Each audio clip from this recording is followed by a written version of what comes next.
Okay, so this next section does go into particularly abortion. And we'll probably review the board again before we end, just so that we kind of keep that visual in front of us as we look through this. So this next section of it, and the article that I referenced, I don't know if anybody looked it up, and I did give the title, but I'll give it again. It's The Urgent Need for Radical Feminism Today. And I think it's kind of interesting because it's titled, and this article came out after the overturning of Roe. So the urgent need, yes, but what have we learned about radical feminism?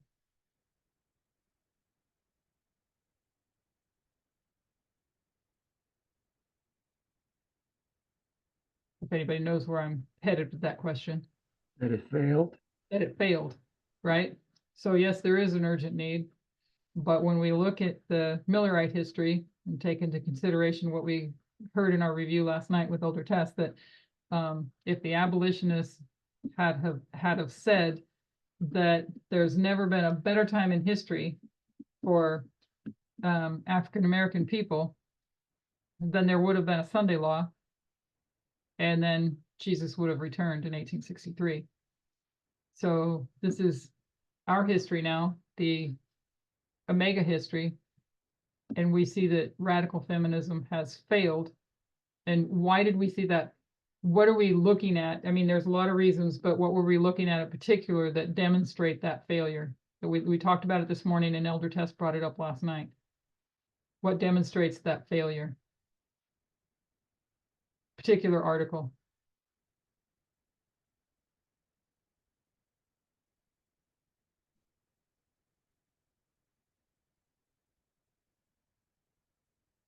Good that we're reviewing. But the Time magazine article in 2014.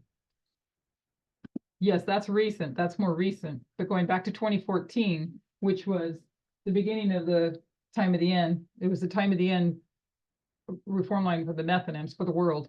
And Time magazine in December of 2014 states what? What did they say? The best time for women. It is the best time for women. And as we were reviewing, which I did not get on the recording because I forgot to hit it, but when we were reviewing at 2014, where you had Gamergate,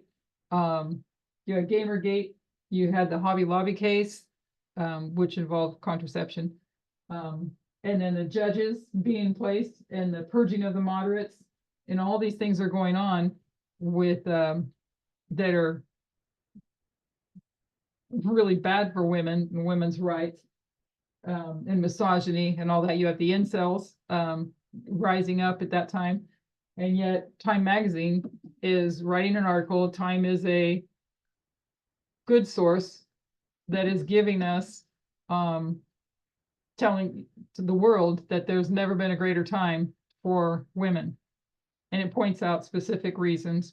Beyonce's part of that. And so they're all out celebrating Beyonce and feminism while women's rights are being taken away and dismantled, as well as the LGBTQ rights.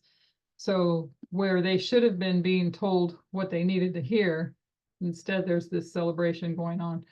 So we're going to look at, in particular now, abortion with this article. So radical feminism, the title of the actual article was The Urgent Need for Radical Feminism. And I pointed all that out because we already see that it has failed. Therefore, there is a Sunday law, will be Sunday law, and Christ will return. And all of this will end. So on abortion rights, the loss of the federally mandated access to abortion is rooted in a deep-seated hatred of women and an increasingly aggressive push to solidify the relationship between state and religious political power has pushed feminists and our allies to reckon with the fragility of rights, in which we are looking at, that seeing that how fragile it was, and the basis of which, and it's going to go into this a little bit more, the basis of which Roe was passed initially, and why it left the door open for it to be taken away. Yes, focus should have been on legally securing rights for all women and LGBTQ plus. Yes. We're going to get into that a little bit more. So this next quote is from an author. She's a writer and a lawyer on feminism, women's history, and reproductive history or reproductive justice. And her name is Carolyn McConnell. She says that Roe wasn't a good decision, that it was grounded in respect for doctors' freedoms, not women's, and in the consumerist right to choose an abortion if you could pay for it, not in the right to equality. So is the consumer's right to choose if you could pay for it to have an abortion. And then we saw, as Kathy McGraw pointed out, the Hyde Amendment came 3 years later that banned federal funding to allow poor women to get abortions. And states began enacting more and more restrictions on abortion. So while they had the right to abortion, they're making it harder for people to get an abortion, requiring parental and even spousal notification, forcing ultrasounds, compelling inaccurate speech by healthcare providers, and placing onerous requirements on abortion clinics. And we went through a study that's been quite a while since we did that, but we talked about how the abortion clinics were given all kinds of they were inspections and codes that they had to live up to, and silly, stupid, codes that they had to live up to. The hallways had to be wider than what they were. They gave them these, made up these specifications, and they made it so difficult and expensive for the abortion clinics to even be able to continue to operate. So they made it very difficult. So while there may have been a federal right to choose an abortion, many women, especially poor Black women and brown and young women, that didn't mean the ability to get one. So, so while you had the right to choose, not everyone was able to get one still.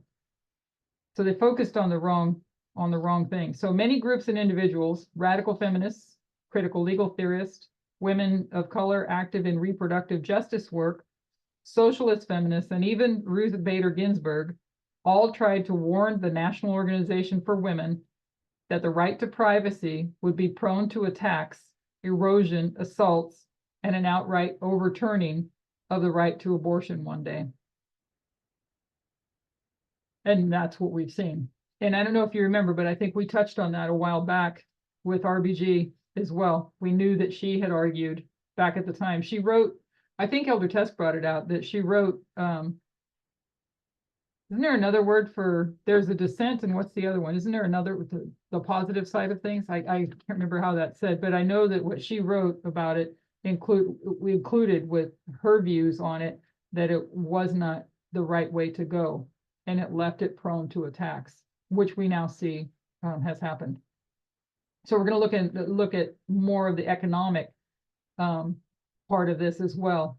So there's a radical feminist, and I looked her up to get a little bit more and wanted to know who each of these people are that we're referencing. Ty Grace Atkinson. I did look her up. She's pretty extreme from what I found on her, that she actually believed that women or men should not be allowed. She was at one time led the National Organization of Women, I think, for like a year, and then left it to form her own. And I left some of that out of this document, or at least out of the compilation I put together. But then went on to form her own group, but also didn't want men involved, and wanted to go on and have a matriarchal society. What's wrong with a matriarchal society? Why isn't that good? Still dominance. Still dominance, yeah. It's gonna be dominance. Okay, so these Promote equality. what? Doesn't it promote equality? Right. Right. So these are going to be some quotes by her. She says, but the model we were dealing with in the 60s was really playing whack-a-mole with the rights of the fetus. She says, I mean, the woman is just ancillary. The sperm and the ovum meet, and then conception occurs. After that, all reproduction is really incubation. From the moment of conception to birth, and you can't intervene in that except by assault on the woman's person. So the focus was on the fetus, which we still see that today. And they neglect to look at the woman. And might add that they later neglect to look at the child once it's born and keep people in poverty. So there's talk of the embryo and the fetus, everybody and anybody except the star of this drama. This is still Ty Grace Atkinson, which is the woman's body. So the star of this drama, she says, is the woman's body. It's easy to get caught up in all these games of, well, how advanced is the fetus? It's irrelevant. The only solution really is to abolish any regulation concerning abortion. Just wipe them. It's the only thing that works. So we'll read a few more of her quotes as we go through this, but not all of them are her. So why the movement to abolish all bans on abortion stalled in the 1960s? I think this is actually still her, on why the movement to abolish all bans stalled in the 60s. She says, we weren't able to get enough movement support from the abortion rights groups. So the compromise happened and people jumped on Roe. This is wonderful. Now the fact that there was so much leeway for making all sorts of amendments to it, restricting abortion access to more and more women, that was built into that. I can't say I foresaw something like this Dobbs thing. This is really a horrendous disaster. So you had compromise come in, the abortion rights groups, and they all thought Roe was wonderful, but not really realizing that how they went about it left the room for all these amendments and such to restrict abortion access, like the having to get permission, parental permission, husband needs to be informed, the building codes, bringing up the buildings to building code, the Hyde Amendment, no federal funding for abortion. So they found other ways to, even though it was a constitutional right to have an abortion, they made it very difficult for all women to get abortions that needed or wanted an abortion. And it's interesting because as I've been looking at this, I had to look back and reflect. I know I've shared with you I had an abortion, and but I had to really reflect. And my decision was purely economics, and maybe that was the case for some of the others, but mine was purely economics. I knew that it was going to change the course of my life, and I wasn't able to go through that change. So going on with the article, when we make an argument that some rights are sufficient, we obscure the radical basis for abortion rights. One convincing radical feminist argument holds that because a pregnancy is carried entirely by the person incubating the fetus, absolutely no restriction should exist for people's access to abortion. Therefore, any restriction on abortion is essentially a state-sponsored assault on the pregnant person's body.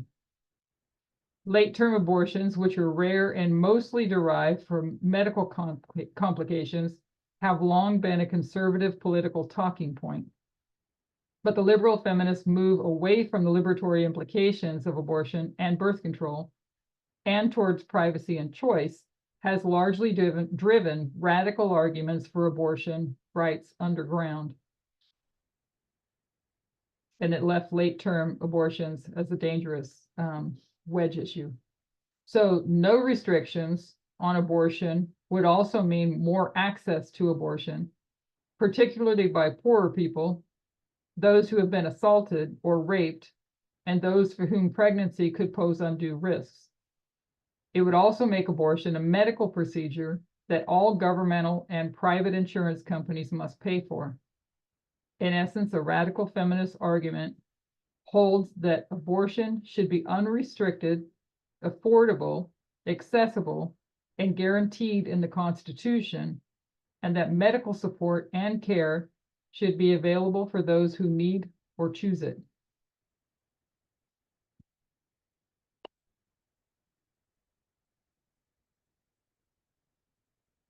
A couple of points on what the state should do.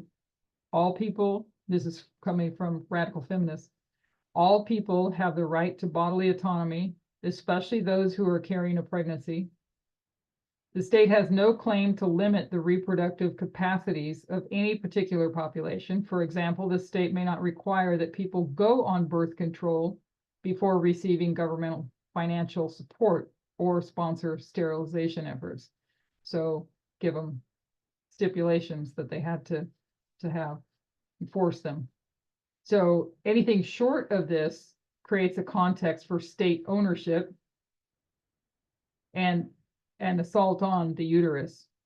U.S. abortion laws are a case study in the dangers of what happens when radical claims to bodily autonomy are ignored in favor of incremental change. Because that's what they took, slow progress and incremental changes. They got abortion with Roe v. Wade, abortion as a constitutional right, but left it open for all the attacks that it eventually broke down. So going into economic support, assigned female at birth people should be compensated. This is as an extension of this argument. Another radical feminist claim could hold that assigned female at birth people should be compensated financially for the labor they provide in birthing children, particularly given the well-documented declines in income, which I think is what Donna was pointing out, the declines in income puts them into poverty, that they experience when having children. As it is, there is no federal paid maternity leave. And still quoting now again, Ty Grace Atkinson, as women start having children, one child, they're out of the labor force for a period, but two or three children, it's finished until the children all leave and the woman is just treated like garbage. She's pretty extreme on her views. It's true. You know, if you imagine yourself, I was married, had 2 kids, and then divorced. My situation, I think, was kind of different. There's really the difficulties that women face.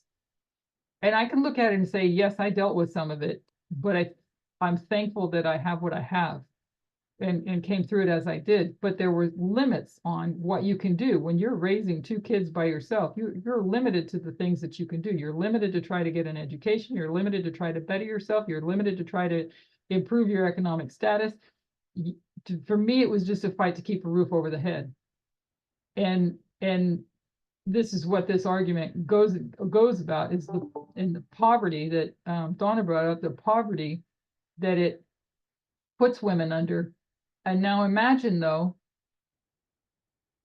you follow the whole structure to the T. You're married, you now have children, you're the nurturer, you're the child, the one that's rearing the children, you're taking care of your husband, he's the dominant factor, the controlling one, etc. You don't have an education, you haven't worked in years. Now we'll just give a random example, he's leaving you, or he's cheated on you, or what have you, or he's abusing you, all these different things. And now where are you? You don't have the skills. You haven't acquired skills and education, while a man has had all that freedom to go do that. And you don't. And so now you're stuck and not able to reach a status that you need. So those women, Logina says, those women who choose to be surrogates, they're more often than not compensated for carrying the pregnancy and delivery. Let's see, who choose to be surrogates, they are more often than not compensated for carrying the pregnancy and delivery, and then caring for basic needs of others except yourself. Yeah. So so continuing on with her, as 1 or 2 children, it is finished until they all leave and the woman is just treated like garbage. It's very significant. It's pivotal. You have to understand that there is a relationship between the individual and the state and population. Women should be compensated. So this is a radical argument that radical feminism made, but gave in to liberal feminism and the slow incremental changes. She says women should be compensated. You should compensate women for this labor properly. It's not healthy and it takes a lot out of the body. Yes, I will. Give me just a second there. Or I can give you the title of it and you can find it. It's I've- called The I've Urgent just Need. about got it finished, and I was gonna post it as a PDF. I just needed to find the date it was published. I'm working on it right now. Okay, yeah, The Urgent Need for Radical Feminism today. And it was after Roe v. Wade. Okay, so this idea originated, and I can see why they now call why they have this view when it comes to this fear of socialism. Because if you're going to pay a woman, she's not going to go to work in the work field. They don't call it work when you're carrying the child and then raising the child. They're going to pay them for that. I can see why they have this great fear, and they call that socialism. Anyway, so this idea originated by socialist feminist and labor lawyer Crystal Eastman, who wrote in 1920 of the need to compensate women who raise children. She quotes, "If and when they choose housework and child raising, to have that occupation recognized by the world as work, requiring a definite economic reward and not merely entitling the performer to be dependent on some man," end quote. She criticizes the early feminist movement for its refusal to deal with birth control and Black women's rights, arguing that without a balance between work, life, and labor, both inside and outside the home, women could not truly be free. We're looking at emancipation, right? Reproductive rights are emancipation. And as we saw last night, Elder Tess pointed it out, that birth control, and it was, I think it was Margaret Sanger and Kath, I don't remember which one said it, but it was what she was quoting from their work, that birth control was a precondition for emancipation. And then emancipation demands a plan B. No matter the circumstances, no matter the reason the woman is pregnant, the right to abortion, without the right to abortion, there's no emancipation. So birth control was just a step towards emancipation. So while there are certainly many critiques of the model compensating women for childbirth, particularly, these are critiques of the model of compensating women, particularly how it could enshrine childcare responsibilities as those of women alone. The failure to address the tangled problem of motherhood, economic standing, abortion rights, educational advancement, and gender biases has exposed significant fault lines of gender, race, and class. So they did not address the issues of motherhood, economic standing, abortion rights, educational advancement, and gender biases.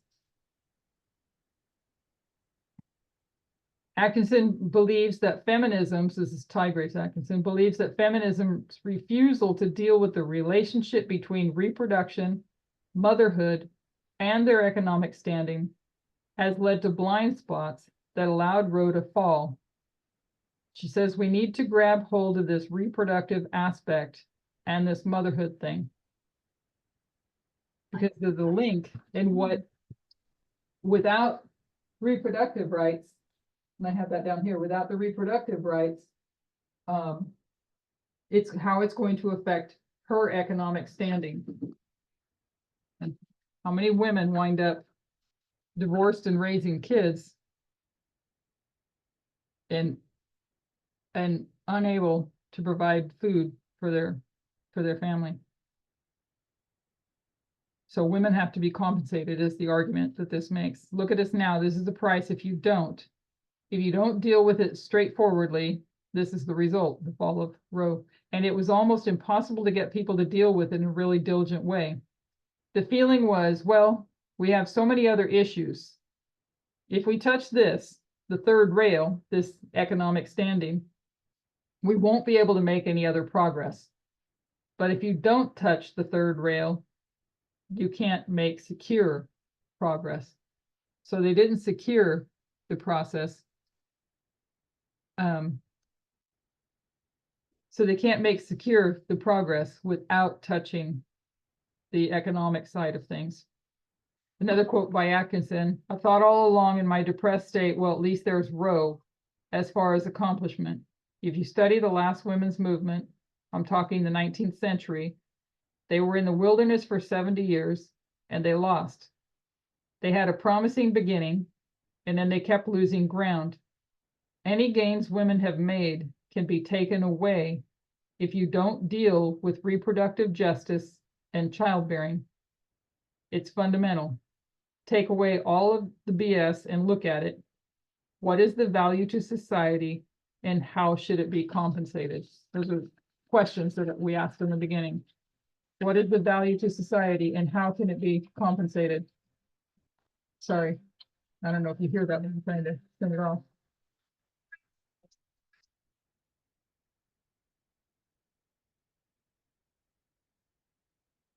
I don't know how to turn it off. There we go. I think I got it.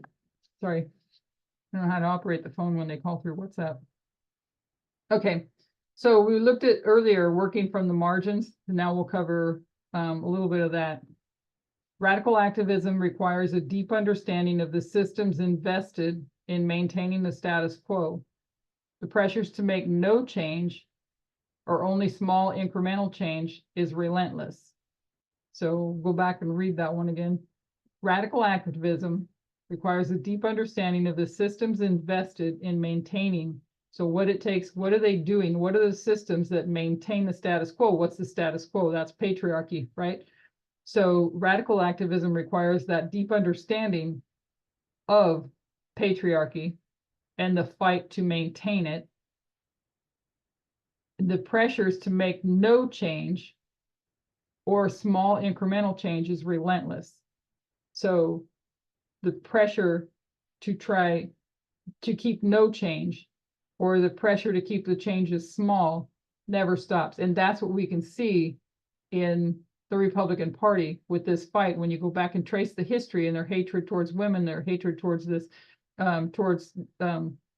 you're just looking at that Supreme Court quote that we read earlier.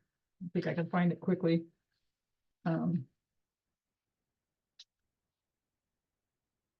No, I have it here somewhere. Here it is. Most obviously, the right to terminate a pregnancy arose straight out of the right to purchase and use contraception. So they have this fight. And I don't have page numbers. If you're looking at the are you looking at the document that I'm reading from or the actual document that she just posted? Because I'm reading from my notes. Oh, I'm reading on the one that was already posted. Okay. Your first. I posted it earlier, mine, if that's what you're reading from. Yeah, I got that. I'm sorry. There are pages actually. Working from the margins. Okay. You can find that. Is where we're at. Okay. Yeah, I'm sorry. I'm not that great at remembering to put page numbers on my files. Okay. Okay, I got it. Perfect. Okay.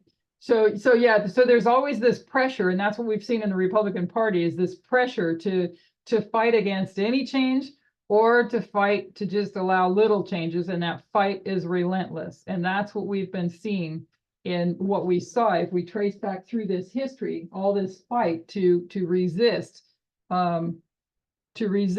women having rights and full bodily autonomy. So how can this serve the feminist movement, and how can it contribute the activist efforts to destroy oppressive systems of power? Feminist academics had to work tirelessly not to become the institutions they operated within. Instead, working permanently on the margins, they were meant to be saboteurs and insurrectionists, not comfortably tenured yes women. So remember, there's a focus on this article too when it comes to the very initial, at the very top of the notes that I sent, as well as at the very beginning of the file that the actual file that article that Christine posted about radical feminism and the fight required that many gave their blood for it. And we've seen that in any radical fight, that there is this when it comes to radicalism, it's those giving their blood. Someone has to die in order to get any kind of attention. So radical feminism understands, and this is a from someone, let's see, she's a radical feminist, indigenous radical feminist, Roxanne Dunbar Ortiz, argues that oppressed people have shared connections and that radical social movements can build on these shared priorities. That always takes me back to the When We Rise documentary we mentioned earlier, that oppressed people have shared connections. And when you bring those together, they can grow in power. Our struggles are bound up with each other's struggles. And then going back down to if you're following the one that I'm the next paragraph, feminism, radical or otherwise, has largely failed or become irrelevant whenever it has argued for or condoned a politics of exclusion of other feminists.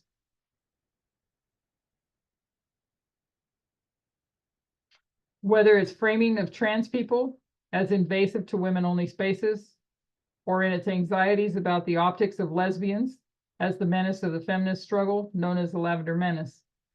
And they do touch on that as well, because the lesbians in that documentary were fighting for their own rights, but did not want to join with the women. And they were labeled the Lavender Menace. The painful legacies of these decisions has rightly left people feeling tentative about how to carry radical feminism forward into the future of the movement. Radical feminism has offered a framework not only for inclusive politics, but for radical visions of solidarity and mutuality, for sophisticated critiques of patriarchy and its affiliated structures, for the necessity of political action and activism. Someone has to be willing to say that patriarchy has no clothes on. Do you want to elaborate on that?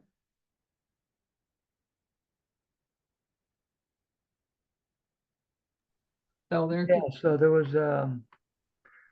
was a question I think Susan posed. Says, if the fight is so relentless, then what makes patriarchy so fragile? So, when the king had no clothes on, he was naked. Everybody was afraid of the king, so no one dared to say you were naked, except for the little boy who dared to say, "King, you have no clothes on." And so, the reason patriarchy exists, I think, because we're all like liberal. We're all happy where we're at. Don't want to rock the boat. So none of us want to say that the king has no clothes on. And said, here, I just substitute patriarchy for the king. Yeah. Thank you. So continuing on, a radical feminist politics asks that we never rest comfortably, that we resist the powerful institutions that shape our consciousness, and that we see feminism not necessarily as an ideology for everybody, but as a threat to the foundations of the status quo. When I think about, we're going to look at the lobotomies now real quick. With this journey that has been on, to just remind us that this history here, looking at the line of the Nephilims, it's not complete. It would be close probation there. But it's not, this isn't complete. This is just showing that the 4 Sunday laws is all that's showing. But this 2014 marks their time of the end. And when we look back at this history prior to, and looking at some of the arguments and the hatred against women and against women's rights, and they always wanted to overturn Roe from the very beginning. And you see that, and then you come here and you have this Time magazine celebrating feminism and celebrating women's rights, in society at a time when all these attacks on women's rights is happening. You have these gender-based Sunday laws. You have Gamergate that happens here in 2014. You have a Hobby Lobby case here against contraception. One employer doesn't agree with birth control, therefore that one employer who doesn't, it's against his religion, fights against having to have insurance coverage for their employees. It's making decisions, it's what she said last night, and I think somebody repeated it, it's the decision of one affecting the many, if that makes sense. So it's, so when and how did radical feminism as a whole come to be defined? It didn't really, they mingled them together, but if you read the article, it goes into a lot more. I only touched on very little of that, but if you read the article, Christine posted it, you'll see that whole section on there and go in there to help you with understand it. I didn't want to make that the entire focus. I kind of wanted it on just the basic understanding that you have to include everyone when it comes to human rights. You have to include, and in particular, in my mind, I may be still needing to learn on it, but in particular, you have a trans man or a non-binary person, anybody that's assigned female at birth, they need to be included with reproductive rights, just at least, at the very least, with reproductive rights and healthcare. So there's a lot more into that. So if you read the article, it goes into it a lot more. And she posted the article in there for you. But we see radical feminism has failed. We saw first wave, second wave, third wave then goes into confusion. And we see that radical feminism has failed at the very time when the world should be getting their warning. They're celebrating feminism. So we have to keep in mind, at least I know, I believe I do, we have to keep in mind as we read this article, the title of it is The Urgent Need for Radical Feminism, but we already see that radical feminism has failed. And I don't know what you're saying about 2008. Do I have 2008 up there somewhere you're looking at? That you're asking about? Oh, Elaine, Mary posed the question, when were TERFs? Oh, when? Okay. Yeah, and I was guessing. Oh, okay. So anyways, we see that radical feminism has failed. But how do we understand us as a radical feminist movement? Taking from Elder Tess and saying that the plowing and the watering of the world, so you have plowing, former rain, latter rain, is all done by the world, by external, and that we only come in at harvest. So the work is done prior to, and we come in only at the work of harvest. So that's what we need to also understand. Not that today's going to bring that out, but that's what we need to understand. What does it mean for us? So next, we're going to look at briefly the lobotomies, and I have that up here in this history here between the 40s and 50s. So this takes us off of abortion, but looking at the different oppressions that that women have endured with men in control. So the lobotomies, I did try to find some specific, I mean, I definitely get the idea of why, but I didn't find anything concrete stating it, more so implied why. But and if you have, I think I only no, I did put the PDF in of mine, right? So I did put the PDF of mine in because there's links to some of the articles that I pulled from, so you can research them more if you want. But the links are in there.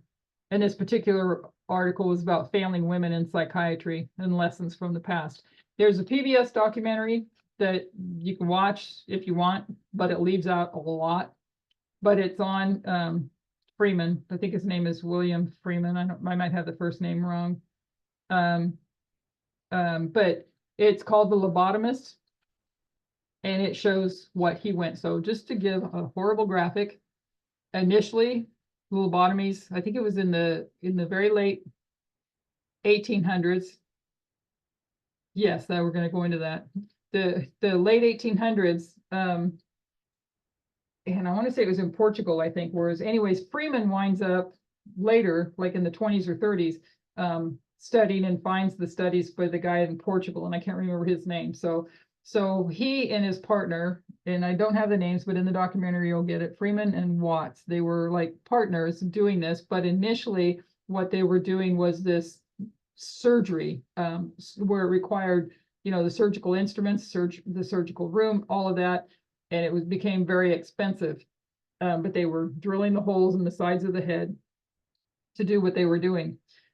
Freeman, in the documentary, shows that and tells the story that Watts, his partner, comes in and he finds Freeman not in the surgical room or not going through all those procedures, but just he's got an ice pick. And what he's done with the ice pick is pulled back the lid and put the ice pick in above the eyeball and back into the brain. And this, with the surgery that ought to be done, how precise things need to be done. I'm not an educated person, but to imagine what it says that he did. So he put the ice pick back there and then would move it back and forth like a windshield wiper to do this separation of, and we're going to read some of what that means, but it would render people sometimes more docile. And according to the documentary, in working in these mental institutions and seeing the short staff and the lack of care, he was looking for a solution for people, which makes it sound like a decent cause to begin with, but the end was really bad. So we'll read a couple of the quotes from the article that I pulled on this one. This is from a different article now on lobotomies.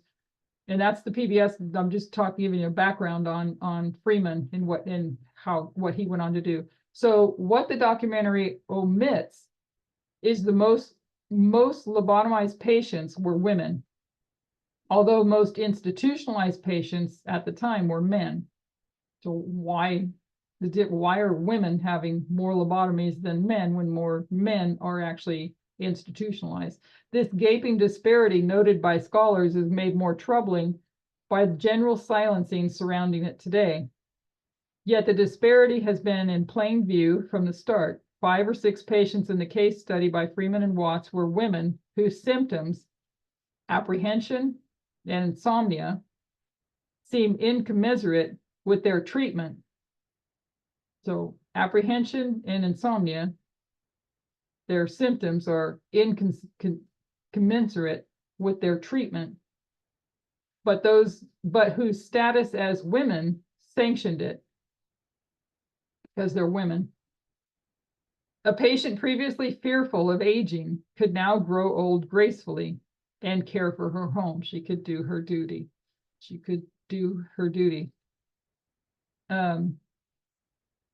She complained of a lack of spontaneity, but her husband praised the changes her surgery had wrought, declaring her more normal, quote, more normal than she had ever been.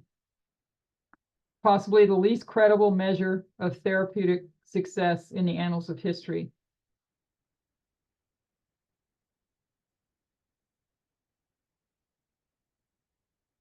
Okay, so and it goes on to say it wasn't just Freeman and Watts. A comprehensive survey of U.S. psychiatric facilities between 1949 and 51 found that most patients lobotomized by doctors were women, at a time when women were expected to be calm, cooperative, attentive to domestic affairs. Definitions of mental illness were as culturally bound as their treatments. So if I read that correctly, they give a definition or diagnosis of mental illness when women were not calm, cooperative, and attentive to domestic affairs. Yeah.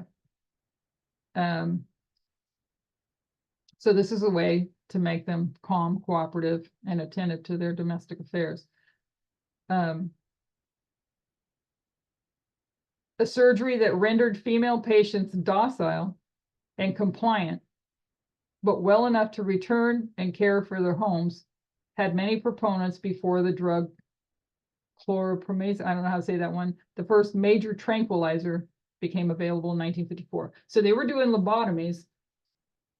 The majority of them were being done on women that were found not to be calm when they're supposed to be, or cooperative. In other words, the women that had a mind of their own. And I think it's interesting that this history here, you have Seneca Falls building to the place of the right to vote. You have the first birth control clinic. You have this women's rights issue. You have the first wave of women of women's rights here, the first wave of feminism rising up. Women are developing a mind of their own, right? And speaking up. They're perhaps speaking amongst each other and realizing how many of these things are wrong. And I know that for my own experience with the one that I was with many years ago, I learned that talking to other people was a threat to them. Why is it a threat? If you're in an abusive relationship, or you're in maybe it's not physical abuse, maybe it's emotional abuse, that dominance, that control. And why is the woman talking to other people a threat to the man? They could get help. They could find out that there's resources out there that they could leave that man. And then he would have to go find somebody else to persecute or torture. Yeah. They'll lose their control. They lose their control. And they don't want to lose their control. All of Yes. it's good answers. They don't want to lose their control. So I thought it was interesting that this is happening at this time, and the reasons why, even though this says it just not as plainly as I wanted to hear it, I guess, but it does suggest it very much so, that it's a time when women are expected to be calm, cooperative, and attentive to domestic affairs. They wanted women to not speak up, not have a mind of their own. And that's what was happening, is women were speaking up and having a mind of their own. And this is creating conflict, and yes, create them into Stepford wives. Patriarchy is people are beginning to understand the effects of it and coming in this breaking free from it. So, but anyways, you go from lobotomies then to tranquilizers. And when I don't know if anybody remembers, but we read an article that showed a lot of, I don't remember the title of the article, but it showed a connection between mental health and patriarchy. So when you move on from the lobotomies then to tranquilizers, the suffering of women under the oppression of patriarchy that drives that. And if you removed patriarchy, would there be a need for tranquilizers for women?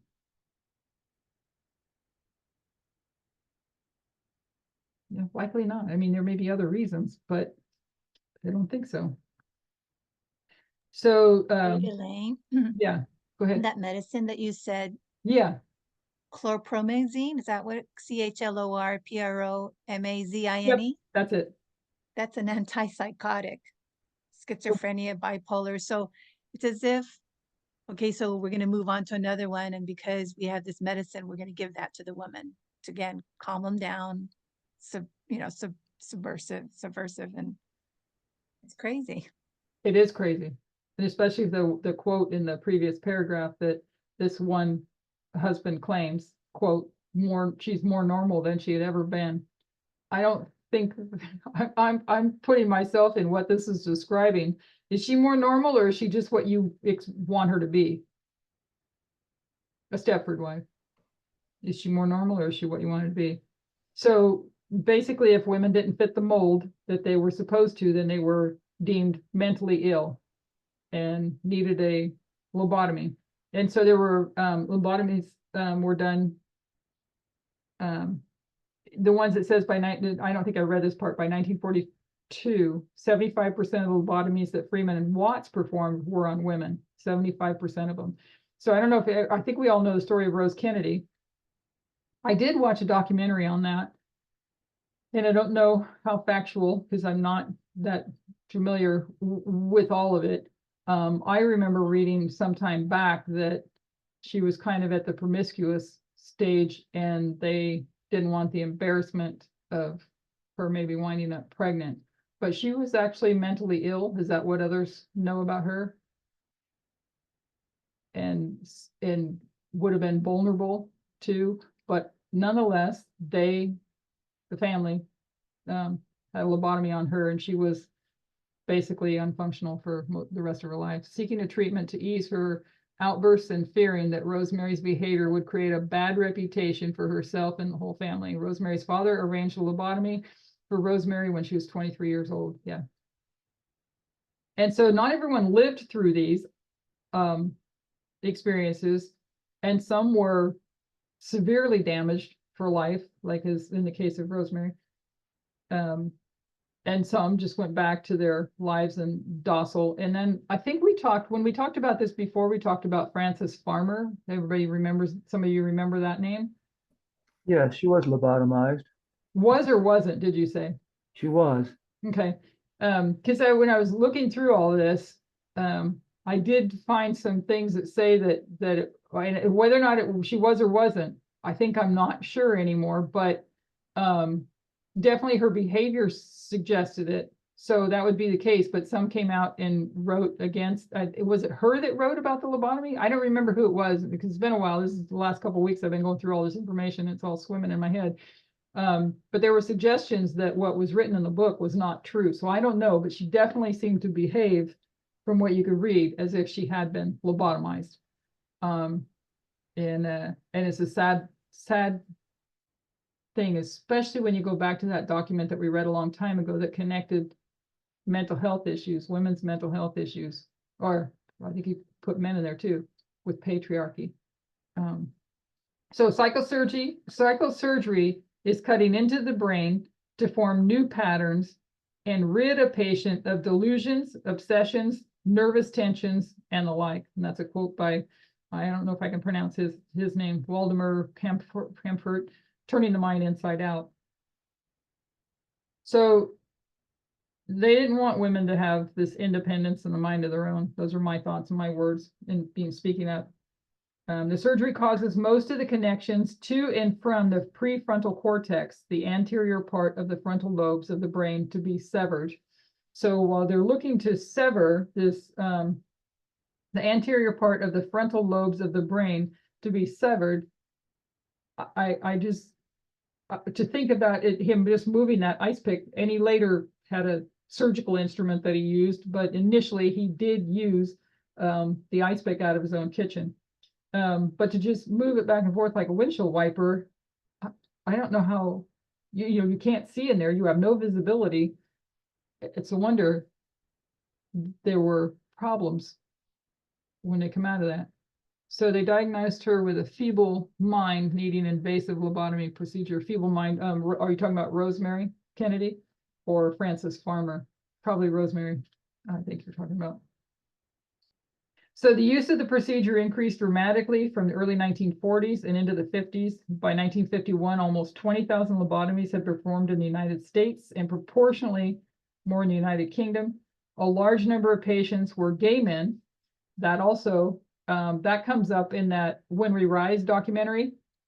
When Cleve Jones, the main one, who's still alive today, I think he's 70 years old, and still fights for rights. He was the one that began the quilt, the AIDS quilt. His father was a psychiatrist, according to the movie, which was from his book that he wrote. But his father was a psychiatrist and believed in lobotomies to cure you of being gay and electric shock treatment. And he left home because when he told his, waited till he was 18 to tell his dad he was gay, because then he knew he could leave, because he knew what his dad would do otherwise.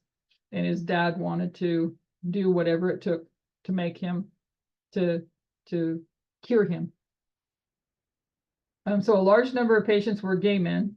More lobotomies were performed on women than on men. And a 1951 study found that nearly 60% of American lobotomy patients were women, and limited data shows that 74% of lobotomies in Ontario from 1948 to 1952 were female patients. And then from the 50s onward, it began to be abandoned, first in the Soviet Union and then Europe.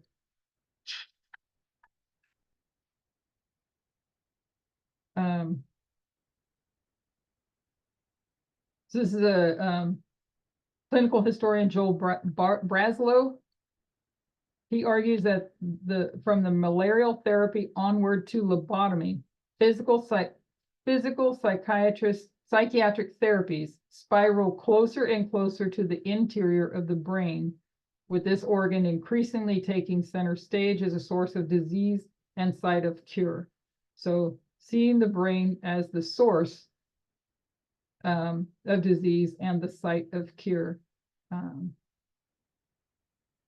Today, lobotomy has become a disparaged procedure, a byword for medical barbarism, and an exemplary instance of medical trampling of patients' rights. So the next topic is pornography. We got time to cover this.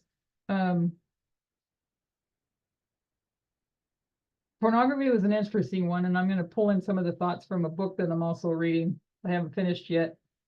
But when it came to liberal feminism and freedom, don't I have the freedom? A lot of, let's see, Susan said just the fact Freeman used an ice pick should have, yeah, huge red flag. Actually, going back to that with according to what the documentary shows, when Watts, his partner, comes in and sees that, he sees the patient with these ice picks in there. I think they had one in each eye. If the way that according to how the documentary described it, he sees that. He never worked with him again after that. So he might have done his brain surgery where they drill holes, but he never worked with him again after that. Going back to pornography, though, when you go back to Don't I Have the Freedom, there's a lot that can be found on this, that how some women actually wind up in pornography and don't I have the freedom. I have the freedom. If I want, you've got women's empowerment, you've got the sexual revolution. Women can go out and have sex like men, and they're not shamed for it. They have that freedom. And if they want to go and use that freedom within pornography, it's this feeling of empowerment and that I have control over my own body. I'm doing what I want and I choose. But the gradual steps, or probably quick gradual steps towards paying for it, it's profiting from it, men profiting from it, and basically commandeering it, only resulted in women being slaves again, if that made sense. So keep that in the back of your mind. And there's a lot you can look up on it. So pornography is a civil rights issue for women. And if you have the document that I put in there, it has the links to this one that I pulled this information from as well. So pornography, this is the writer talking about where they live. There is a pornography of the humiliation of women, where every single way of humiliating a human being is taken to a form of sexual pleasure for the viewer and for the victim, where women are covered in filth, including feces, including mud, including paint, blood, semen, where women are tortured for the sexual pleasure of those who watch and those who do the torture, where women are murdered for the sexual pleasure of murdering women. And this material exists because it is fun, because it is entertainment, because it is a form of pleasure, and there are those who say it is a form of freedom. And we'll read a couple of quotes that talk about it actually being under the free speech right. So from liberal feminism, we see women's empowerment, giving women a false sense of empowerment for men's pleasure and gain. And then men started to see how they could make money off of it, and it exploded to what we see today, which renders both, in some of the stories that I've been reading outside of this study, that renders both with the inability to really have an intimate relationship. It's debasing to the mind, if that's the way to put that. Okay, so continuing from this article, certainly it is freedom for those who do it.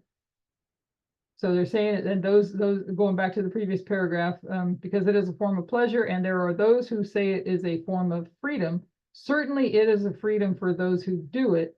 Certainly it is a freedom for those who use it as entertainment. But we are also asked to believe that it is freedom for those to whom it is done. Because you also have those that are forced into these avenues, those that are poor, many different circumstances that bring them, or look at Epstein and everything that he did. So it's not freedom for them. Then this entertainment is taken and it is used on other women who aren't in pornography, to force those women into prostitution, to make them imitate the acts in pornography.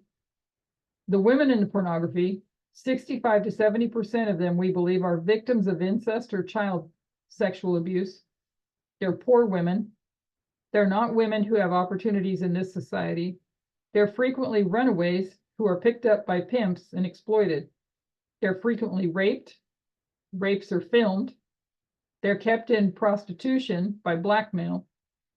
The pornography is used on prostitutes by Johns who are expected to replicate the sexual acts in the pornography, no matter how damaging those sexual acts are.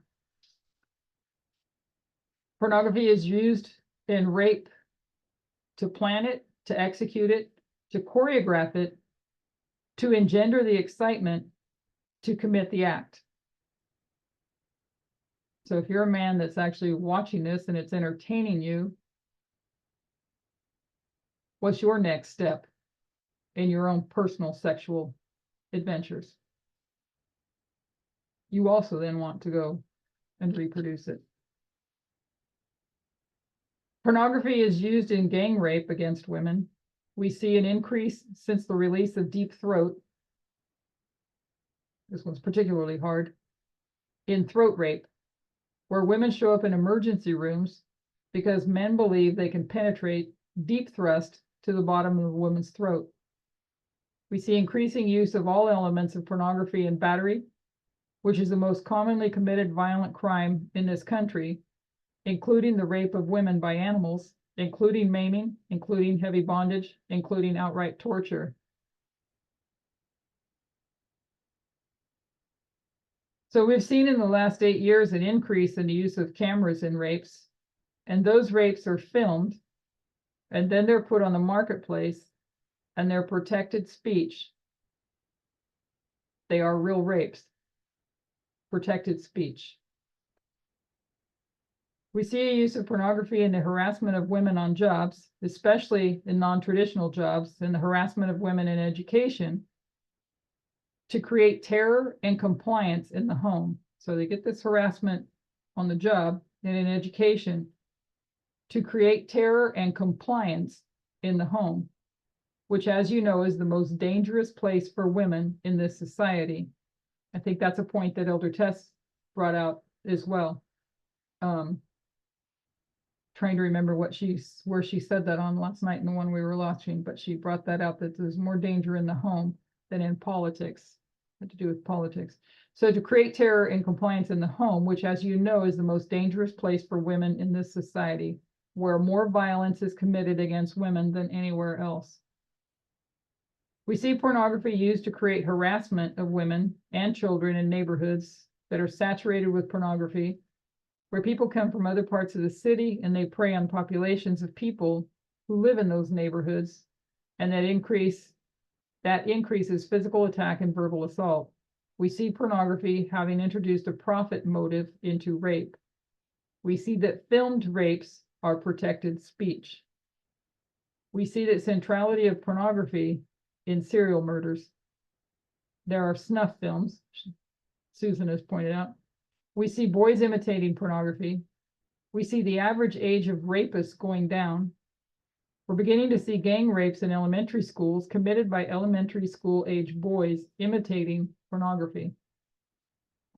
We see sexual assault after death, where frequently the pornography is motive for the murder because the man believes that he will get a particular kind of sexual pleasure having sex with a woman after she is dead. We see a major trait in women. We see a torture of women as a form of entertainment. We see women also suffering the injury of objectification. That is to say, we are dehumanized. We're treated as if we are subhuman, and that's a precondition for violence against us. So that's touching on the pornography aspect of this oppression. And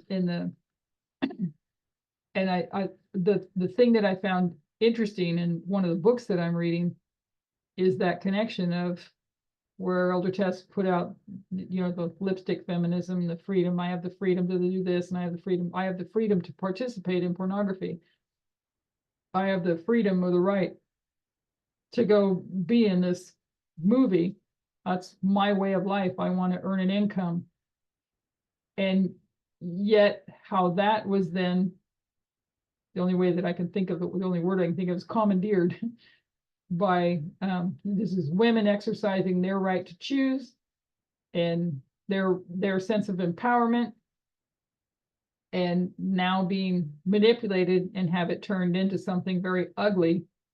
I'm not saying it wasn't ugly to begin with, turned into something very with domination, abuse, and exploitation, objectification, men making the profit off of this, women not being paid for their work. There's a whole lot to be seen there in the damage of pornography and the violence as well, because a lot of the violence comes from men watching pornography. And as we see, even elementary school students, boys, imitating pornography. And so we saw this explosion. I didn't go through this enough to get dates and all that kind of stuff, but with the internet just exploded it. It's not that it didn't exist before, but the internet made it accessible to everyone. And I don't know about any of you, but I know that when I was first beginning to work on the internet, I think it's like with maybe a naive on me, but when it comes to like AI, they don't have all the protections in place. There aren't all the protections in place because just being on AOL, I think AOL was my first internet provider.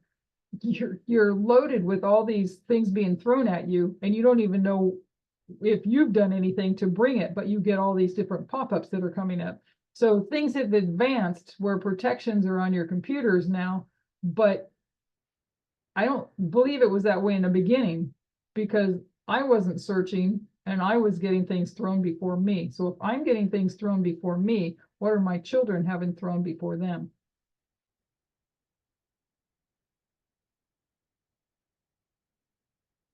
So yeah, and the internet recruited more. And yes, that about Ted Bundy too. It is what put Ted Bundy to where he was. So the last one to touch on is the testing, gynecological testing on African American women. And this one, I was like, wasn't sure the last few days to include or not include because I ran across some, I think it was on PubMed, that was basically saying that everything that I had already understood about the gynecological testing done on African American women and not using any anesthesia, no pain,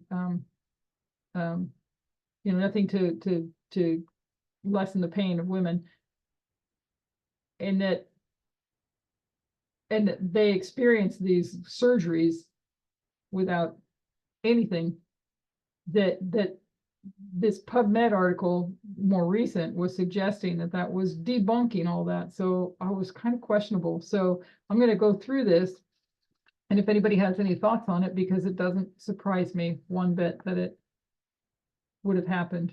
So the father of gynecology, the one that invented the speculum, experimented on enslaved women. This particular article was one that shows what I believe was true about it. It was, because apparently there was a statue, maybe some of you know about it, but there was a statue in New York City and then somewhere else, another statue, but this is an NPR article and it's only parts of it. But that, they took the statue down and, there had been women that had been screaming for this for a long time, so they took it down and they're celebrating this. So New York City has removed the statue of J. Marion Sims, the 19th century gynecologist, who experimented on enslaved women. They removed his statue from a pedestal in Central Park. So the statue will be moved to a cemetery in Brooklyn, where Sims, sometimes called the father of gynecology, is buried. A new informational plaque will be added to both the empty pedestal and the relocated statue, and the city is commissioning new artwork to reflect the issues raised by Sims' legacy. And I think they put the names of the 3 women on this plaque, if I remember right. So the 1890 statue was installed across the street from New York Academy of Medicine in 1934, with a plaque praising Sims' brilliant achievement. Sims perfected a technique to repair fistulas, and it's going to go on. I think I put it in here, what if this to describe that, which are holes between, and Logina could probably help us too, which are holes between the vagina and the bladder or rectum, and can lead to incontinence by repeatedly conducting painful experimental surgeries on enslaved Black women without using anesthesia. So this achievement to repair the fistula, and the fistula came from trouble during delivery of a baby. There may be other reasons, but that was one of them. So he comes up with this achievement to repair it, which is a hole between the vagina and the bladder or the rectum. And it's extremely painful. So Vanessa Northington Gamble, a physician and medical historian at George Washington University, spoke to NPR, okay, on the Sims legacy. Yes, lobotomies were done on women when they were awake. Yes. Horrible. Okay, so she explained that in the 1840s, to develop a treatment for fistula, Sims spent years experimenting on enslaved women. He conducted surgeries on a number of women, but we only know the names of 3 of them. And those names were Anarcha, Lucy, and Betsy. These women were property, according to Gamble. These women could not consent. These women also had value to the slaveholders for production and reproduction, how much work they could do in the field, and how many enslaved children they could produce. That's their value, how much work they can do in the field, and how many more children they can produce to work in the field.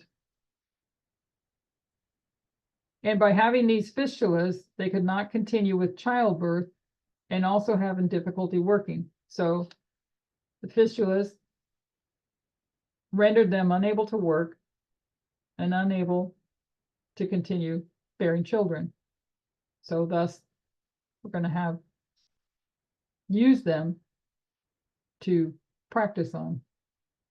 In addition to Anarcha, Betsy, and Lucy, Sims writes, I got 3 or 4, Sims is the J. Sims Marion, I got 3 or 4 more to experiment on, and there was never a time that I could not, at any day, have had a subject for operation. My operations all failed. This went on, not for 1 year, but for 2 and 3 and even 4 years. The surgeries, which were repeated again and again on the same women, 30 times on Anarcha, were painful. Sims wrote in his autobiography the results of one stupid thing he tested.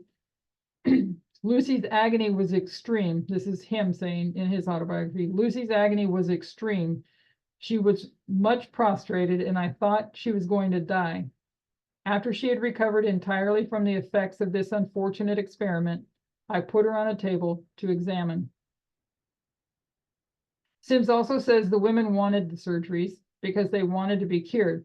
From what I've read, the fistulas are extremely painful. You have this burning from the urine.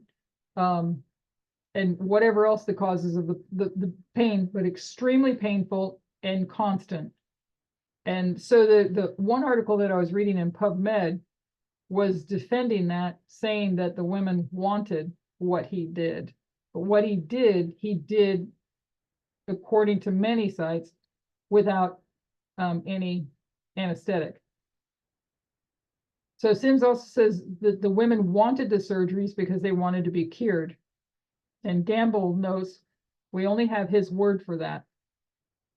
A New York City Commission writes, quote, free consent to participate in the experiments was not obtainable from women who were not free, end quote. So modern critics of Sims also noted that he conducted these experiments without anesthesia. And from what I was reading in the PubMed article, that they couldn't prove it. But some of the other articles, and I think it's going to say it here, that early on, there wasn't anesthesia. That came later. But it was conveniently when he starts to work on white women that he's using anesthesia.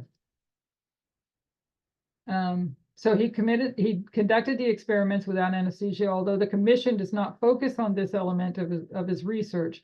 His research began during the early days of modern anesthesia, as his defenders have noted. After perfecting the technique on Black women without anesthesia, Sims went on to offer it to white women, but he treated white women with anesthesia. That's Gamble is saying that, Vanessa Northington Gamble. Sims' own statements on these are mixed. Years after his initial test, he said he still didn't believe in using anesthesia for fistula surgeries because they are not painful enough to justify the trouble and risk. And yet, if that's the case, then why did he use anesthesia when he did this on white women? But he also said the experimental surgeries on the enslaved subjects were so painful that none but a woman could have borne them. And in his autobiography, he describes conducting fistula operations in Europe on wealthy women who were sedated. The 19th century is echoed in contemporary medical practice, Hidden Brain book. 19th century history is echoed in contemporary medical practice. Hidden Brain notes, Black patients continue to receive less pain medication for broken bones and cancer. Black children receive less pain medication than white children for appendicitis. One reason for this is what they say in Hidden Brain. One reason for this is that many people inaccurately believe that Blacks literally have thicker skin than whites and experience less pain.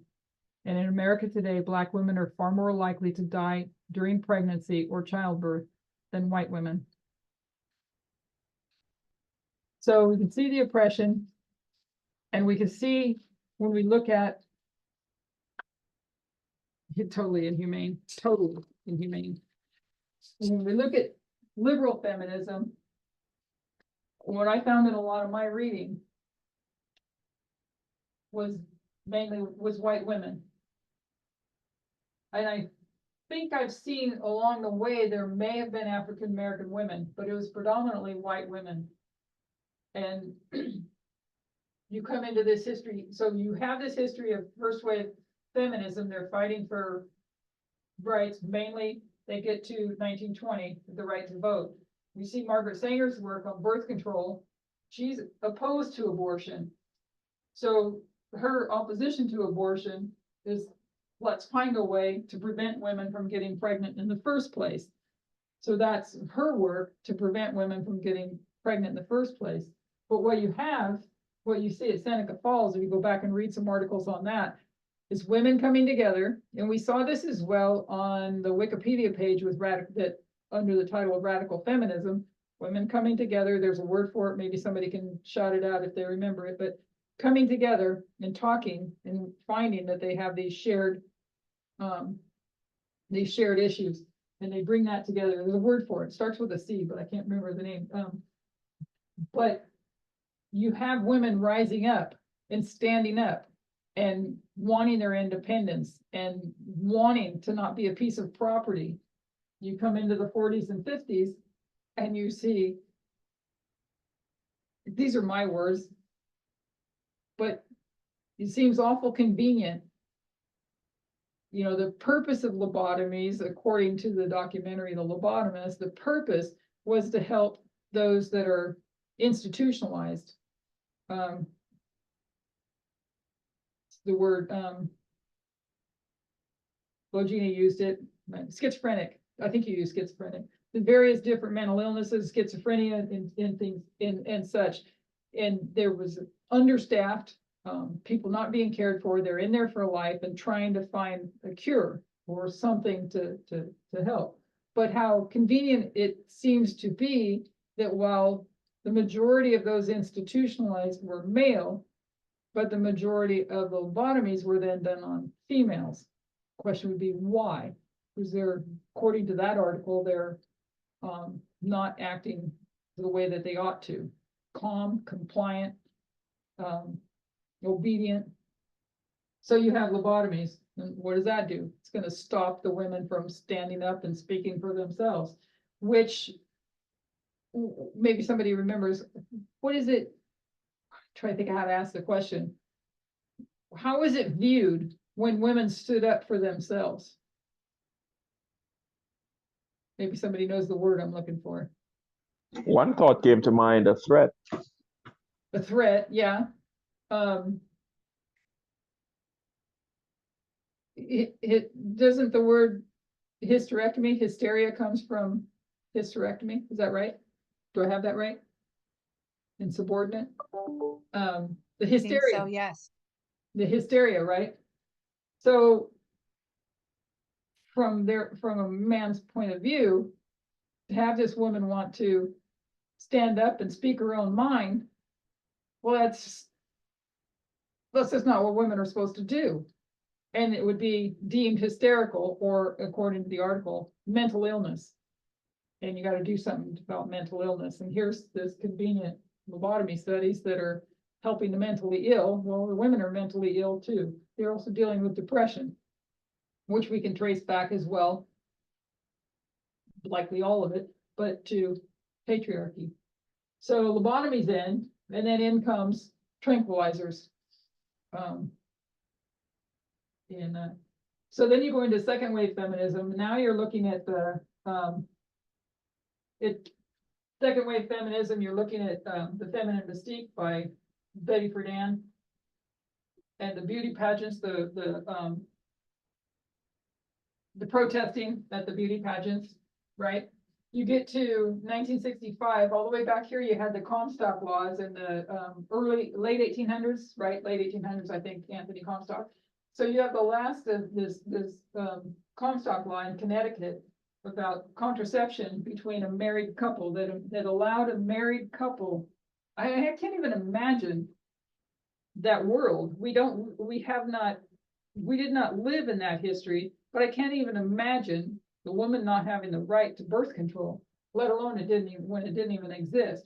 But so Griswold versus Connecticut gives the right for a married couple to to be able to get contraception.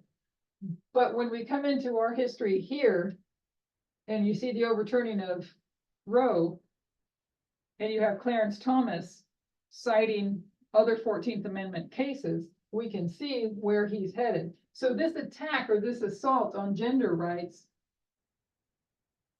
for me, it has been very helpful to clearly see where we're at today and where we're headed. Did that make sense? Maybe somebody has some thoughts they want to toss into that.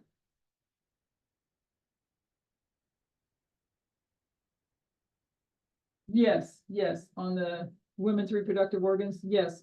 And you go back to the Salem witch trials, the witches that they were burning, they weren't witches. They were women with issues with menopause and reproductive problems and being deemed again mentally ill. So this assault on women it's not new. We know it goes all the way back Eden to Eden, which I don't think I had it on here, but she marked it on here, Eden to Eden. So it goes all the way back, and we know that to understand the end, you have to understand the beginning. And we see that this line of restoration is this line to restore gender. and to stop the oppression when it comes to women. But it's not going to happen from what we're understanding. It's not going to happen from the world. The world has failed. Radical feminism has failed. Radical feminism how do I say, the external sources at a time when they should have been warning women are now celebrating women and saying it's never been a better time in history for women in a time when all these attacks are now coming on.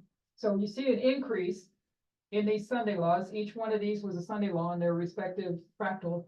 And so you see an increase in intensity until you get to here where you're going to see it full blown. We were talking about it some last night, what it will look like. I think if we can remember that the final movements are rapid ones, right? And I don't know, I just want to open up for discussion, but that's all I have. If anybody wants to add anything or to comment.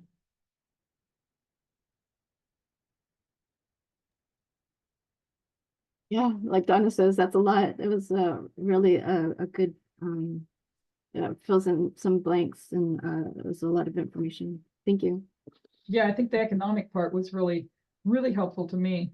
And also radical feminism lacked, and I'm sorry, it was a lot of reading. Radical feminism, huh? Oh, you don't have to apologize for that. We just learned a lot today. So thank you for all that research that you had to do to get all that information. Yeah, that's good. I like the fact that you put it in a document so I can go back and look at it. Oh, yeah. Yeah. Radical feminism, that article points out that radical feminism, or that radicalism always sheds blood. Let's put it that way. I'll read that. We'll end it with where we started. It is well to note that from radicalism has flowed all that makes life better today than yesterday. It is now, as in the past, the only force capable of leading the world out of its night of hunger, hatred, and fear.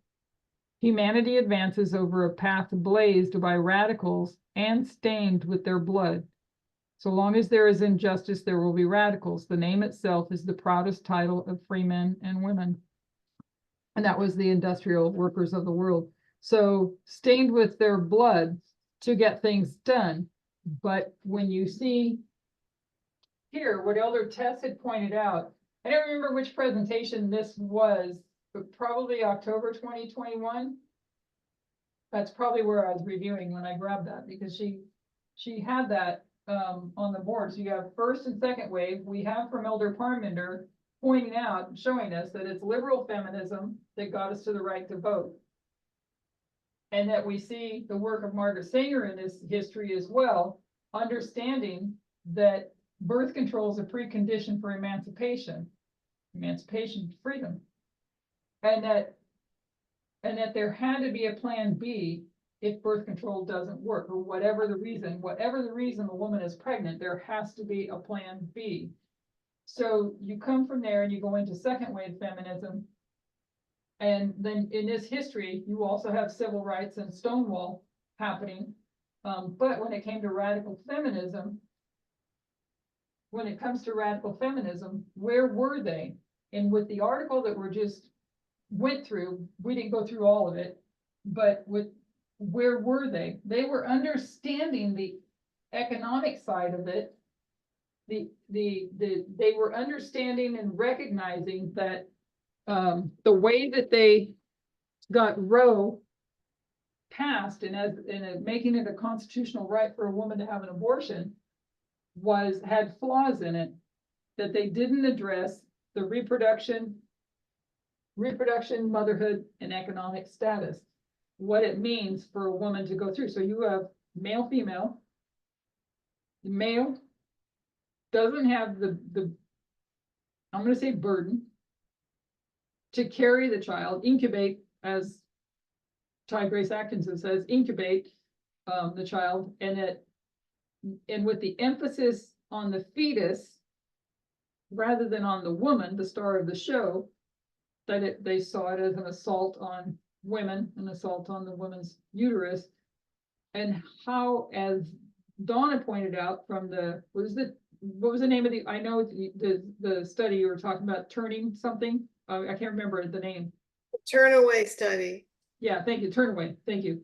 I had the hardest time remembering When We Rise several times, so I'm gonna remember that one too, because I know there was a bunch of us that looked at that back then when it happened. And so that also pointed out, so where were they? Why were they not? If you had that 10-year study from 2007 to 2017, why were they not looking at the importance of abortion? And for me, back here, before I was ever even a Christian, I mean, I think my abortion was back pre-1989, somewhere in there, but this study has really made me reflect on it. Mine was purely economic. I was single. And I beat myself up for some time. I mean, I made a decision and I feel like I made a good decision. I never had a problem. It was when I became a Christian, I started to kind of feel like I had a problem with it. But I also knew God loves us and forgives us and we can confess, right? So I'm going through this Christian walk and journey in here. But at the same time, looking back at it with everything that we know, it was an economic decision. I was single, and I was on birth control. I had a busy time at work where I didn't get to Planned Parenthood to get my prescription. So I wound up skipping a month rather than starting too late, and I got pregnant. But I didn't want to marry the person. So as a Christian, I started looking back at this, at all this in a different way.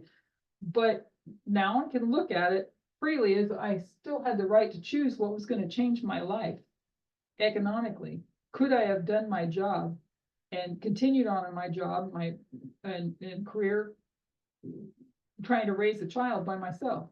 And I maybe didn't have to, but I knew I didn't want to marry the one that I was dating. And I dated him for a while and I knew that wasn't where I wanted to go. So economically, I needed to make the decision that was best for me. Where would I be if that decision was not mine to make? For any of us, I think for those others that have had abortions, we each have our own story. Where would our life have been if we didn't have the right to make that choice? But when I did make that choice, I really was pretty much oblivious, not completely oblivious, but I didn't know the struggles that other people had in the past and the fight to get to that place where I had that choice. So you do get to one of the things the article pointed out about people resting on their laurels. And I think I pointed out in that When We Rise documentary about how the next generation really doesn't understand the fight for the rights.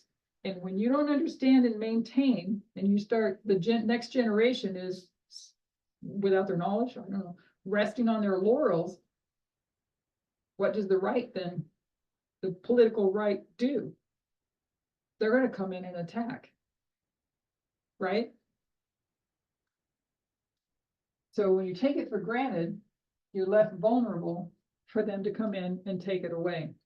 Susan said you take it for granted. You're left vulnerable. The rights are left vulnerable to be taken away. So when it comes to Roe, they've been fighting that from the very start. But it's really interesting to see how big abortion is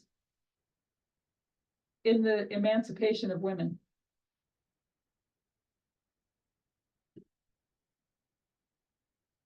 Of the necessity of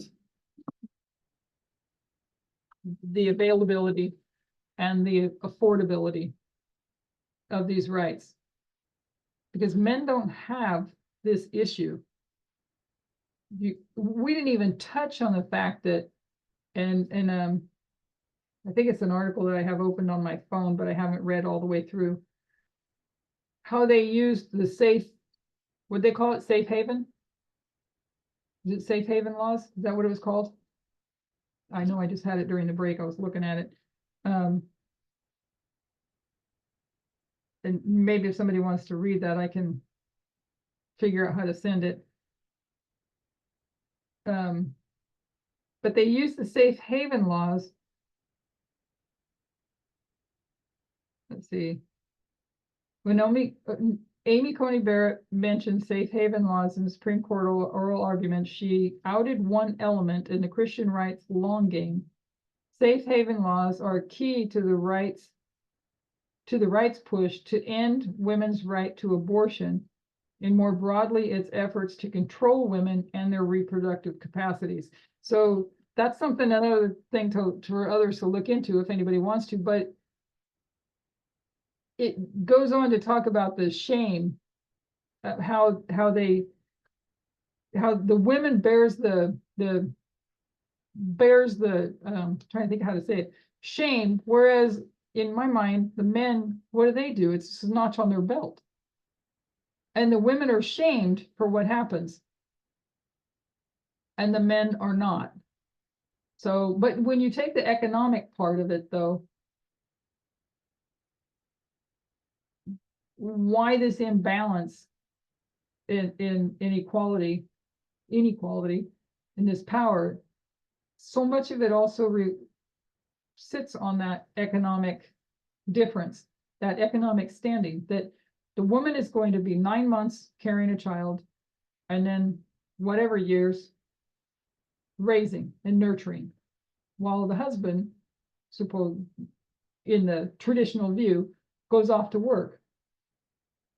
And if the marriage fails for whatever the reason, the woman is rendered oftentimes uneducated, unskilled, and it's not fair. Does that make sense? It's not fair.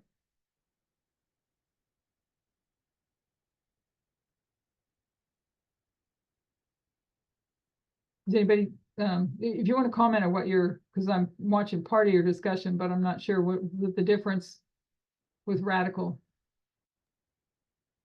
No, Christine had written, so I don't know, Christine might want to explain that. When she made a compare and contrast with the radical Islam and radical right versus radical feminists. I had thought before, like, because we're supposed to be radical feminists. Well, what makes radical feminists different than a radical Islam or the radical right or any other radical group? And if you look at it closely, the other radical groups are willing to spill the blood of others to get their way, to continue oppression and suppression. Whereas the radical feminists, at least I'm hoping us, right, are willing to spill our own blood to get the rights for everyone. The only thing I don't know that it would be correct is when it comes to that radical right. And we did read a quote on that for their comments in the article anyway. Well, I know, but so that's the turf, right? But they're not really. No, the radical right when it comes to the far right, not the turf. Okay. But that the radical right, trying to think of how to describe it, but is there such a thing as a radical right? If radical is termed as to go to the roots, it was describing that the far right, they don't go to the roots, they're willfully ignorant. And what else did it say? Willfully ignorant, and trying to think of what else it said. So I don't know if I'd say that about them, but aren't they supporting the roots? Could you call them extreme, right? yes, extreme you would call it. Okay, so little interest, let's see, the radical right has little interest in uncovering or understanding problems at their roots. Oh, reactionary, that was the word I was looking for. So rather, much of their politics relies on reactionary, superficial, and willfully ignorant positions that reject deeper analysis. So I wouldn't know that I would, at least I wouldn't, but even that's how they're huh? that's how they're described on Wikipedia and in the news and things like that. Yeah. I've heard that term too, but I mean, I was thinking about it. They are more reactionary. What are they doing when it comes to abortion? Abortion is freedom and emancipation to women, birth control, reproductive rights, women's health care is all emancipation for women. And they're reactionary to that. So I don't know, but I don't want to say that what we're reading is suggesting that we have to go give our blood. I don't know. But I'm not suggesting that. I'm just saying that that's what this article is saying, how radical feminism failed, because we're a radical feminist movement, God's kingdom. I think we need to rightly understand that. As Yeah, we I'm not suggesting going and No, throwing no, ourselves. I didn't think you or- would. That's not what I'm saying. Yeah, I'm saying that, you know, we're willing to stand up, Metaphorically, right? metaphorically, symbolically, to protect other people, whereas other groups want to have their freedom to suppress others, where we want everybody to have equality, you know. yeah, Right. We're willing Yeah. to be slain for the words that we say, the words that we write, the condemnation that we get, because people get slain, on social media. Yeah, get exactly. They get Yeah. canceled, they get terminated, they get, so that's kind of what I think. Exactly. That's, yeah, symbolically. Thank you, Donna, for putting it in nicer words. Thank you. and I see us as observers too, to the whole battle. And so I'm sure as we continue to get closer and then into this history, we'll have more visibility as we go through. So I know I missed a lot in the chat. Mary, the last two, Mary's got a couple questions. Yeah, that's what I was just looking at. But I didn't get to the first one yet. Okay, so as it is now, radical feminism has no real power to legally change anything in the oppressive patriarchal structures. How do we view the protests going on against reproductive rights and all human rights violations? Is our role still observers? Don't know that I have the answer to that question, but I don't believe that we are. I don't believe it's our call to go out there and be in those protests. We already see that it's a failure. We already see that failure brings the Sunday law. It's inevitable. It's not going to change. We already see that comes to the close of probation and then the second advent. So it's not going to win on this earth as we know it. So from there, what is our role? You touch a very important subject about protesting, because I've been thinking recently, and I also traced the history back to Moses, how God brings awareness to us. It's not through protest really, it's through education. And you have the writing of Moses. Then we know you had in the time of Christ, what was it, roads to spread the gospel. Then you had telegrams or telegraphs or typewriters in the time of the end, and now you have internet. So to me, this is how God leads us to become aware, not to go out there and protest. That doesn't change anything, really. That's how I see it. I see also is it just, we know it's a failure. It's not going to be corrected on this earth. I see that too, and I'm in agreement with that. Yeah, and so what is joining the protest going to accomplish at this point? So it is how we live personally and how we interact with one another and others. And I think it was said at some point, I know it was said, but I don't remember if it was Elder Tess or Elder Parmenter. I think it was Elder Parmenter, to do the work that is nearest to you. And that work nearest to us is ourselves. And then whatever our sphere of influence is. Our own personal family and friends or neighbors or what have you, whatever that entails, but our own sphere of influence. But and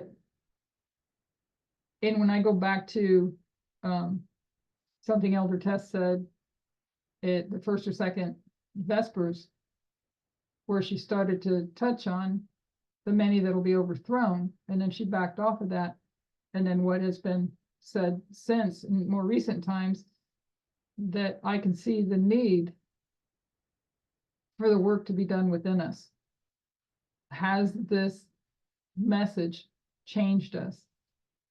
And one of the things that really has helped me with this particular study, and I started searching after a couple of the previous presentations by Elder Parmenter between radical and liberal feminism, wanting to understand the difference between the two. And yes, in simple terms, liberal works within this system and radical will go at the root of the problem. But in looking at abortion and the whole economic issue, and it turns out to be this unfairness where men can have that freedom to go have education, careers, etc., that freedom, while when you have the traditional view, the woman doesn't have that freedom. The woman is, and she ought to be entitled to that same freedom, but she's penalized because she's the one that incubates the baby. And in that traditional view, she's the one that's going to be raising the child and nurturing the child. And through all of that, she's not getting the education, or definitely struggling because she's doing triple time duty to get there. So she doesn't have the fair chance, doesn't have equality. And that, when it came to abortion, the right to abortion, what Ty Grace Atkinson said, that you have to look at the connection, the relation between reproduction, motherhood, and economic status. That, and then looking at why did radical feminism fail? From what we read back in that history of pre-Roe and after Roe, the recognition was already there. RBG and several others stated it, that the way that they approached the constitutional right for abortion was wrong and was prone to attacks. And so putting that economic status and that equality status into Roe is what was necessary, rather than the 14th Amendment. So we see that it fails, and what we need to understand is what it means for us today. And so that's all. It's been very helpful to me, and hopefully it's been helpful to all of us as we continue to go forward on this. So I thank you for everybody's input. And yeah, Donna, if you want to, that would be good to work on that, the other study. That would be good. Yeah, I might hijack some of your stuff too. Oh yeah, go ahead. Because I didn't cover all that was in that article. You know what I mean? Okay. You'll see that article. There's a lot in there. Yeah, there's tons, so I might use some of your stuff. Yeah, don't worry about that. Okay. It's not mine. Anyways, so but yeah, it was really helpful to me, help solidify the magnitude of the issue over abortion and how it's going to throw us back, but put us into this intense time here when it comes to gender rights and inclusion. So anyways, I was thankful to work on it, and I guess we'll close in prayer. Susan, would you like to close us in prayer?